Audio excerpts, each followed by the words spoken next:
Welcome, everyone. It's the 14th of April, and we have a concert today that's all Frank Sinatra. 10 songs, 2 of them in a medley, all of them hits by Frank Sinatra, except one. And that one that wasn't a hit is part of the medley. That was a song that he sang in a movie. He sang it, and Maurice Chevalier sang it, and he never recorded it. Other than that, they're all Frank Sinatra hits. And we're starting today with one of the most popular of all. Frank Sinatra was one of the most popular and influential musical artists of the 20th century. He is one of the best-selling musical artists of all time. He sold more than 150 million records worldwide, probably second only to Elvis, who is estimated to have sold 1 billion units. And it's not clear to me how they differ when they count the older musicians. They just counted their records and the sheet music that they sold. The newer ones that did lots of albums, they counted in units. And if they recorded more than once, they counted the units of all of the recordings. And Elvis is by far the most units of all, with almost 1 billion. And Frank is almost certainly second. He started singing as a teenager in Hoboken, New Jersey. And after a few years of radio exposure in the New York area, he finally got the attention of a high-profile band leader, Harry James, just at a time when James was looking for a new male vocalist. And Frank received an invitation to audition for the Harry James Orchestra after Harry's wife heard him sing on the radio. He was to join the orchestra in Baltimore at the Hippodrome on June 30th, 1939. And the story of that first night with the Harry James Orchestra is told by one of the band's trumpet players in a radio interview some years after the event.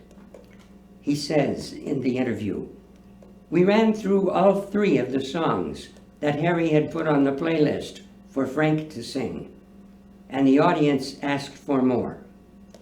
Frank suggested 2 more, sang them beautifully, and the audience still wanted more.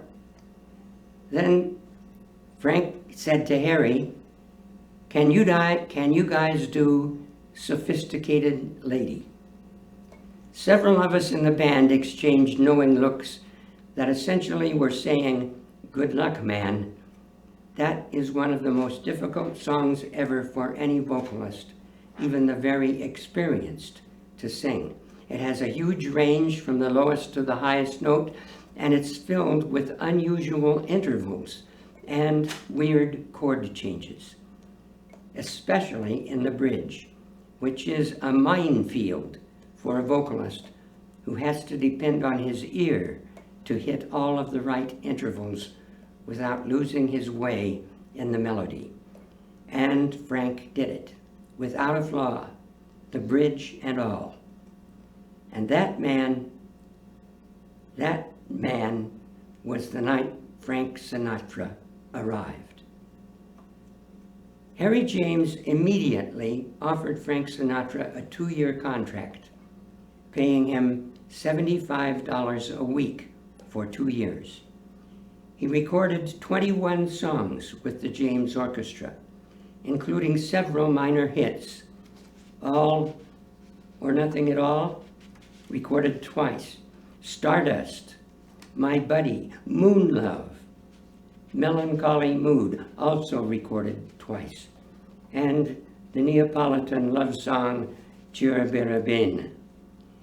He was beginning to be nationally known, and his presence with the Harry James Orchestra was without question a big benefit to Harry James.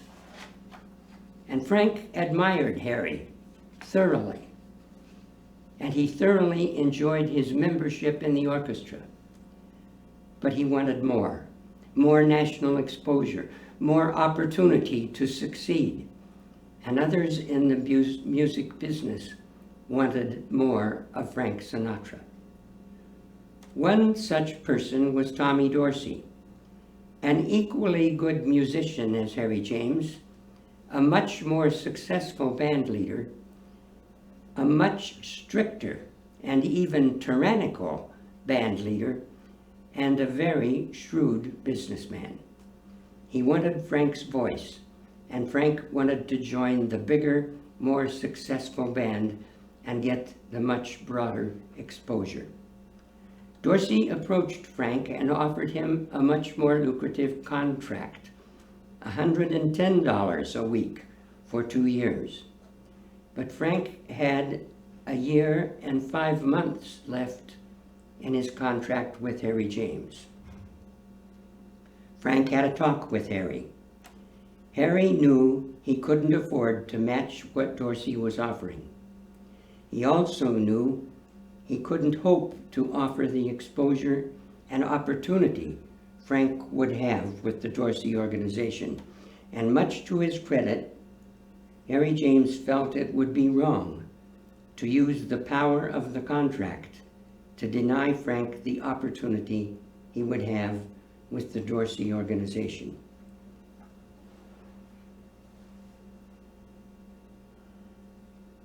He went to his filing cabinet, found the contract, and dramatically in front of Frank tore it up and wished Frank all the best. It was early January 1940. The years with Tommy Dorsey were very, very instructive for Frank. He admits he learned a great deal working with Dorsey and the orchestra. He credits Dorsey with teaching him more about breath control than he'd ever learned anywhere else.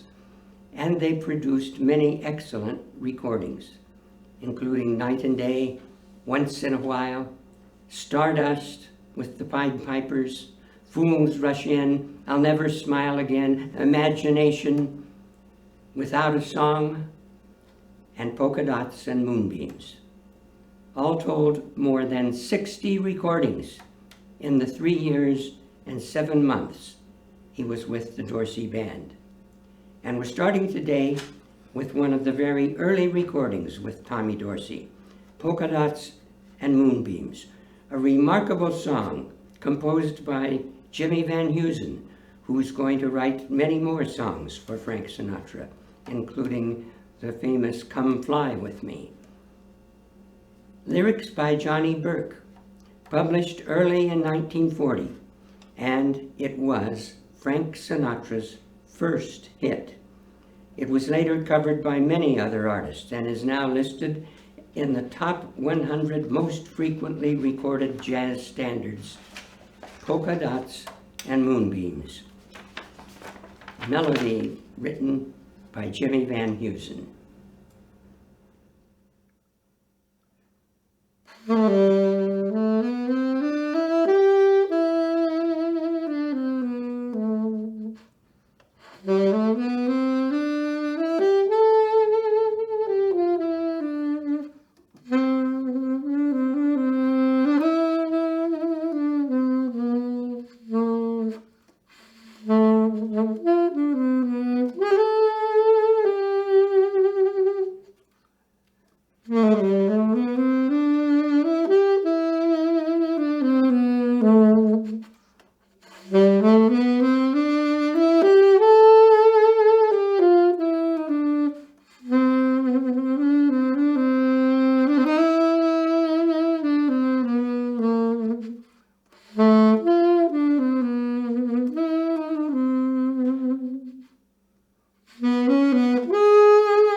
Now, the next song on the playlist is a little out of order. It's out of the chronological order that I've ranged the playlist in. Chronologically, Dream should come before Witchcraft. But Dream is just right for my clarinet. And if I played it in the right chronological order before Witchcraft, it would add one more switch of instruments, which would add one more slightly awkward moment in the concert, which I would like to avoid. So please bear with me and excuse Witchcraft for being slightly out of place, chronologically. Witchcraft is a popular song composed in 1957 by Cy Coleman. Frank recorded Witchcraft 4 times, the first time in 1957, and many, many times played it and performed it over the next 36 years in concerts and on tours. The first recording was in 1957 for a single release. Then in 1961, he recorded it again for his compilation album, All the Way. And then again for the Sinatra's Sinatra album in 1963. And finally, in 1993, toward the end of his career, in the Duets album with Anita Baker, 1993. It was one of his favorite songs to sing because it is a difficult song to perform and get everything out of it that is there, in the clever way the words and music went together. He seemed to think he did it better than anyone else did it. He was inclined to think that a lot, but in this case, and in several others, he may have been right. He really cared about getting the most out of any song he was singing, and the quality of his voice, his musical sensibility, and his overall talent helped him do that. And he was very proud of excelling in being able to really sell a song by doing them his way. Sometimes that got him into trouble. He would even change lyrics. He would insert himself into the song, like addressing himself as Old Blue Eyes in Cole Porter's I've Got You Under My Skin. But for the most part, what he did was to help the words face with the rhythm and the melody of the music. Here it is, one of the songs that he liked best throughout his whole career, Witchcraft.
Now we go back to 1945.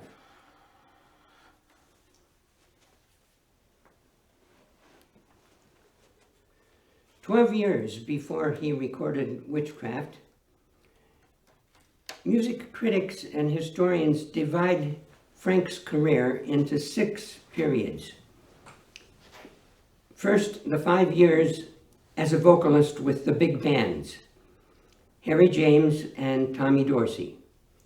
Second, the solo years, recording with several studio orchestras, Alex Stordahl, and especially Nelson Riddle, and most of those for Columbia Records.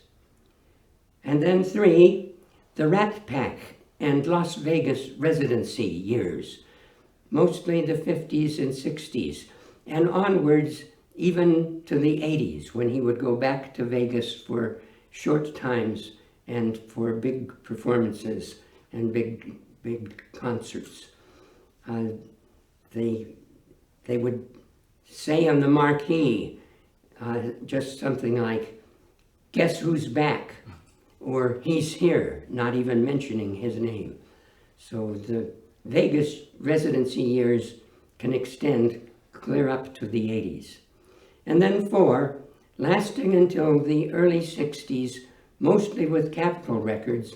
This is where Witchcraft was recorded the first time, and that's the years that are his album years.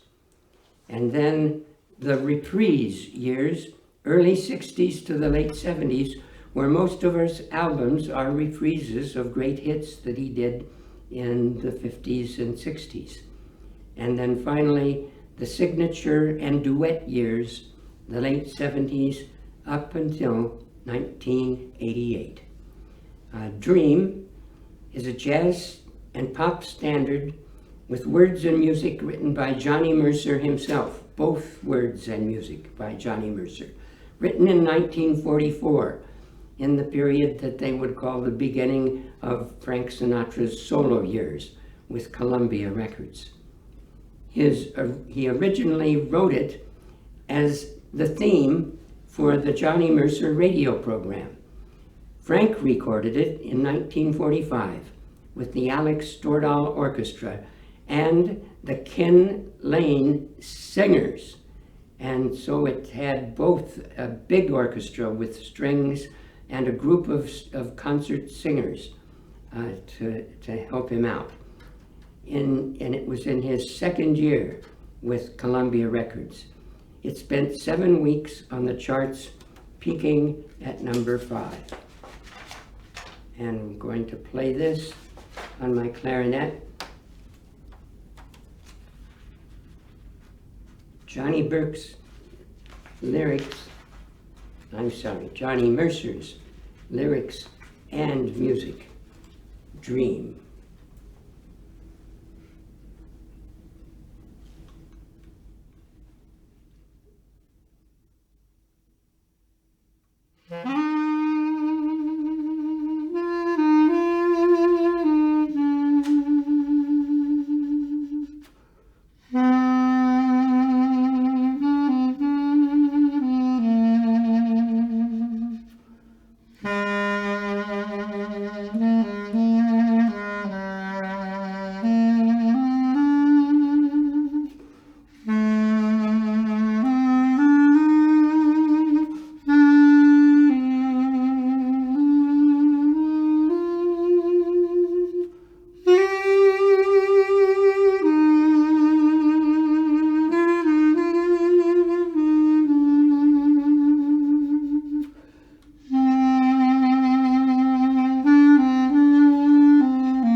Thank you, thank you.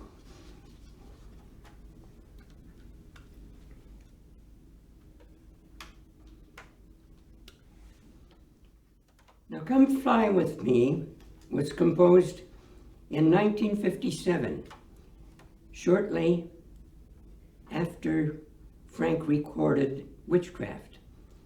And it was composed by Jimmy Van Heusen, who had written Polka Dots and Moonbeams. Lyrics by Sammy Kahn. It was written especially for Frank Sinatra to be the title track of his 1958 compilation album, also entitled Come Fly With Me. It was a series of songs about exotic locations all over the world. And the idea was Jimmy Van Heusen's. It was an introduction to flying all over the world. Jimmy Van Heusen was the Tin Pan Alley composer who changed his name. And when he was looking for a name that he wanted to be in the new world for him, he picked a name on his shirt, a Van Heusen shirt, and he changed his name to Jimmy Van Heusen. He was early on quite successful, made a lot of money in Tin Pan Alley, and one of the first things he did was to buy an airplane. And he became famous for arranging dates with young women he wanted to get to know, arranging dates where he would fly them for the date to a dinner in a city far away, or a drink in a city far away before flying somewhere else for the dinner. He included in the lyrics for Come Fly With Me references to Bombay and Peru and Acapulco Bay. And Frank sang it beautifully. It became later part of his concert repertoire, and it was featured in numerous performances. Sinatra recorded the song 6 more times for inclusion in other Sinatra compilation albums, and it's been included in 13 compilation albums by other artists. So Jimmy Van Heusen's Come Fly With Me got a lot of ink. And this one, Frank Sinatra's first recording of it, is considered to be the most famous. And I'm going to play this one on my saxophone.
Jimmy Van Heusen's Come Fly With Me, one of Frank's most successful records.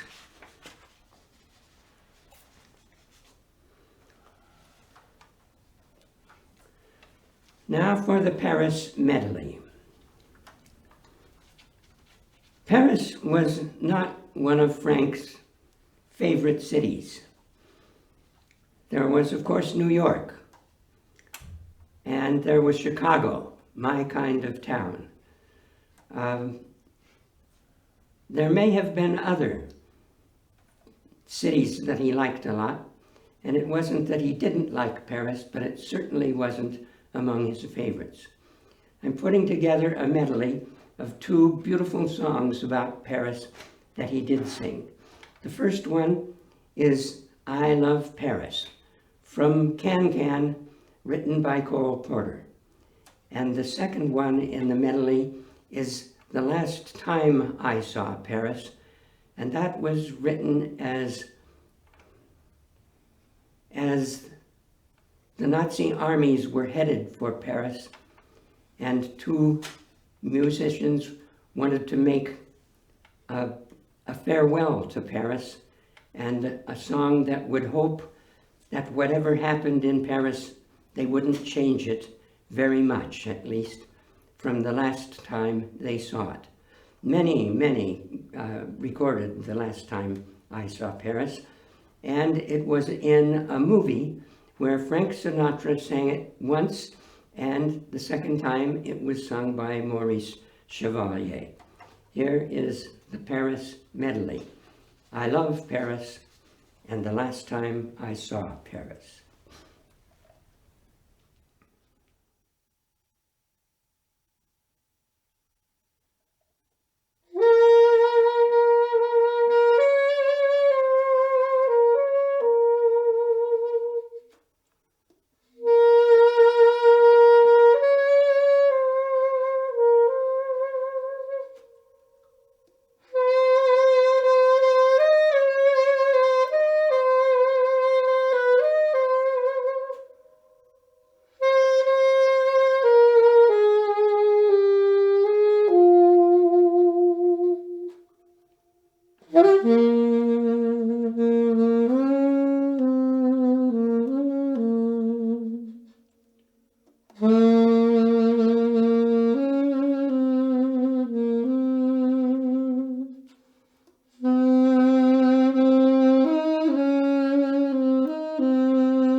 We sing all.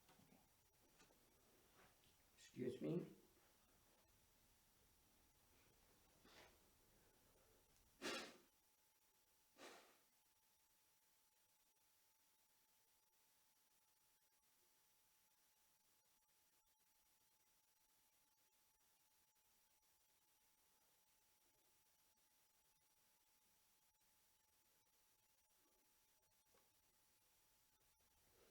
Now, next up on the playlist is Blues in the Night, a great song by Harold Arlen and Johnny Mercer, written in 1940 for a film with the working title Hot Nocturne.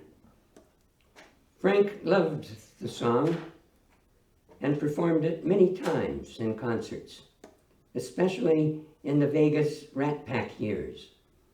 But he didn't record it until 1958, just as his career was reaching its peak, but almost 20 years before that recording. There is a great story about the composition of the song. Johnny Mercer always wanted to have the music in his hands before he went to work on the lyrics. What he got from Harold Arlen was a full score of strong blues-style music with a note saying, "Old-style blues, to be sung in the film from a jail cell." Johnny went right to work on the lyrics, and after a few days, he called Arlen and very surprisingly asked him to come over and look at what he had so far. Arlen later recalled, "I knew the music was strong, strong, strong, and I knew in my guts the kind of thing Johnny would write. When I got there, I went over his lyrics, and I started to hum it over his desk. It sounded marvelous once I got to the second stanza, but his first 12 bars was weak tea. On the third or fourth page of his worksheets, I saw some really strong lines. One of them was, 'My mama done told me when I was in knee pants.' It really struck me. I said, 'Johnny, why don't you try starting with that?' It was one of the very few times I ever suggested anything like that to Johnny Mercer. But he did. He started with that line, and the words just poured out. When he had finished, Johnny picked up his phone and called a close friend, the famous singer Margaret Whiting. And he said, 'I'm here with Harold Arlen. We've just finished something great. Can we come over and play it for you?' This was, remember, in 1940. She suggested they come later because she had dinner guests, Mickey Rooney, Judy Garland, Mel Torme, and Martha Raye. Instead, Mercer hung up the phone and said to me, 'Let's go.' And we went right over. Margaret Whiting remembered what happened then. They came in the back door. Harold sat down at the piano, and Johnny sang Blues in the Night. I'll remember forever the reaction. Mel got up and said, 'I can't believe it.' Martha, for once in her life, couldn't say a word. Mickey Rooney said, 'That's the greatest thing I ever heard.' And Judy Garland said, 'Sing it again.' We had them do it 7 times. Judy and I ran to the piano to see who was going to learn it first. It was a very lovely night. Blues in the Night was an immediate success. Recordings right after the film were released by Woody Herman, Dinah Shore, Artie Shaw, Tommy Dorsey, Rosemary Clooney, Joe Stafford. Frank sang it many times in concerts, especially during the Vegas years with the Rat Pack. And he finally recorded it in 1958, at the beginning of the very peak of his career. It is regarded by most critics and historians as the best recording ever of blues in the night.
Thank you. Thank you.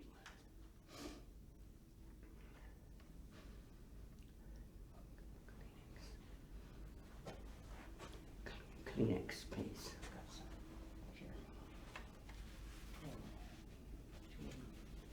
Thank you.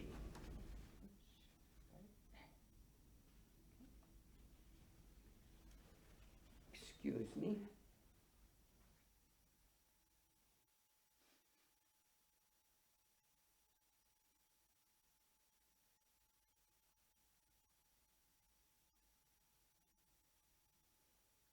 Next up is Strangers in the Night. Now this, very interestingly, was the song that Frank Sinatra least liked. In fact, he said many times he hated it. He made fun of it. It's the only song that I know of that he actually made fun of it when he sang it, ending it with a Scooby-Doo lyric that went down to the lowest point of his range and ended with a chuckle. And he thought it was just boring, and he didn't like it at all. But his fans loved it. It was one of his most successful songs. In fact, it sold almost as many records as My Way. It appeared in the mid-50s, and there's a lot of disagreement about who wrote it. There's several Europeans claiming authorship of it, but it didn't attract much attention in Europe. And then English lyrics were written for it, and Frank Sinatra recorded it and made it famous. And though he continually throughout his life claimed to hate the song, in fact, in spite of the fact that it gave him a #1 hit for the first time in 11 years and rekindled his career at a time when it was fading. It faded several times, and there was a rekindling of it, but this was the most famous one. Strangers in the Night might have been composed by Bert Kaempfert. The English lyrics were by Charles Singleton.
to the Moon on the clarinet?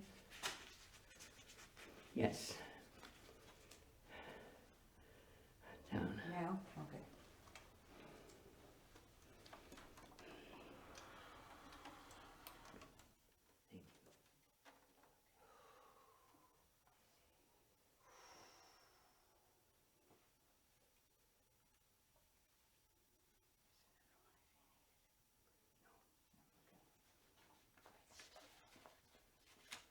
Sit down.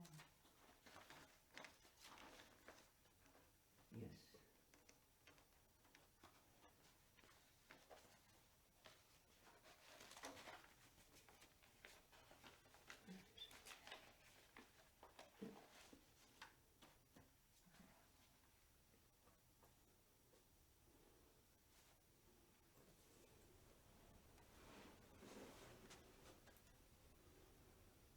Is that good? Okay.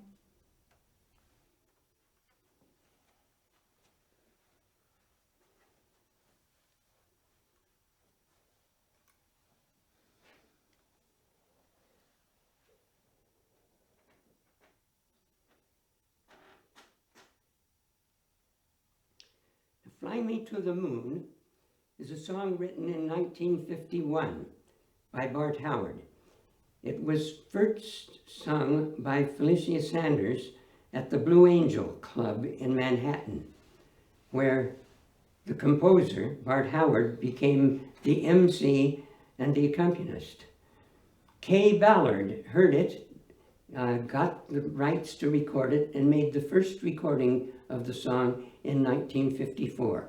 And then it received wide exposure. Peggy Lee sang it on the Ed Sullivan Show several years later. And after that, it was covered by many recording artists. And in 1964, by Frank Sinatra. That recording was very popular and starting in 1964 became closely associated with NASA's Apollo space program. And it became clear that Frank was lobbying to have a cassette recording of it, of him singing it, going to the moon on the Apollo 10 and the Apollo 11 missions. Apollo 10, when Frank, singing Fly Me to the Moon, orbited the moon, and on Apollo 11, before the first landing on the moon. And he, in many of his concerts and on some of his records, he referred to it and was very proud of his voice on this record, orbiting the moon. Here is Bart Howard's Fly Me to the Moon, and the recording of it, a song which the recording of it was very, very fondly done by Frank Sinatra.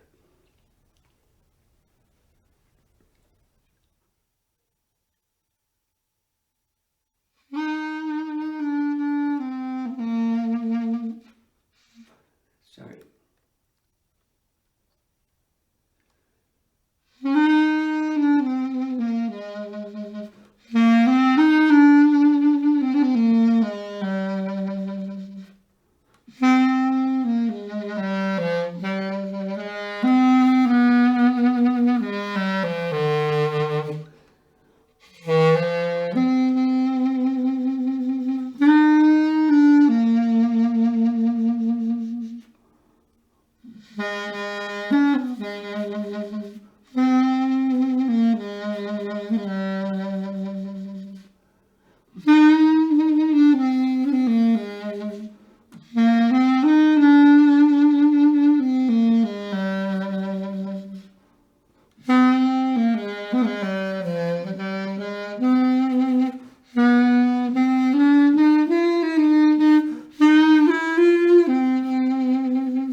now we're going to wrap it up with one of his favorite songs, maybe his second favorite song of all of them, New York, New York.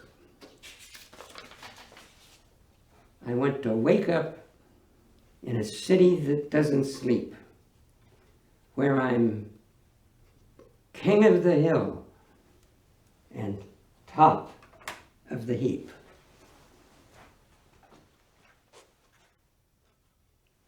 It has a famous introduction played by a keyboard or a piano that I'm not going to try to reproduce on the saxophone because it's just too high for the reed that I have on my horn, and I'm going to skip that famous introduction. New York, New York.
Thank you.